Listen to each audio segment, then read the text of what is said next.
Hello everyone, mushroom pulao recipe வந்து இந்த வீடியோவில் ஷேர் பண்ணியிருக்கேன். அதுக்கு வந்து ஒரு மிக்ஸி ஜாரில் 1.5 டீஸ்பூன் வந்து தனியா, ஒரு 10 சின்ன வெங்காயம், 5 பல் பூண்டு, கொஞ்சமாக வந்துட்டு இஞ்சி, காரத்துக்கு வந்து ஒரு 5 காஞ்ச மிளகா, 1 ஸ்பூன் வந்து பெப்பர், 1 ஸ்பூன் சீரகம், 1 ஸ்பூன் சோம்பு, இதெல்லாமே ஆட் பண்ணிட்டு கொஞ்சமாக தண்ணி ஊற்றி பேஸ்ட் மாதிரி அரைச்சிக்கோங்க.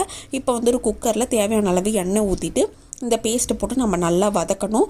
இதோட பச்சை வாசனை போனதுக்கப்புறம் ஒரு தக்காளி, 2 பச்சை மிளகா, கட் பண்ணி வச்சுருக்க மஷ்ரூம் இதெல்லாம் ஆட் பண்ணிவிட்டு கொஞ்சம் நேரம் வந்துட்டு வதக்க விட்டு மஷ்ரூம்லேருந்து தண்ணி வந்ததுக்கப்புறம் பாஸ்மதி ரைஸ்க்கு தேவையான அளவு தண்ணி ஊற்றிட்டு தண்ணி கொதிச்சதுக்கப்புறம் ரைஸ் போட்டு 2 விசில் விட்டு இறக்கிட்டால் சூப்பரான மஷ்ரூம் புலாவ் வந்து ரெடி ஆகிடும். நம்ம வந்துட்டு இந்த பேஸ்ட் மட்டும்தான் ரெடி பண்ணணும்.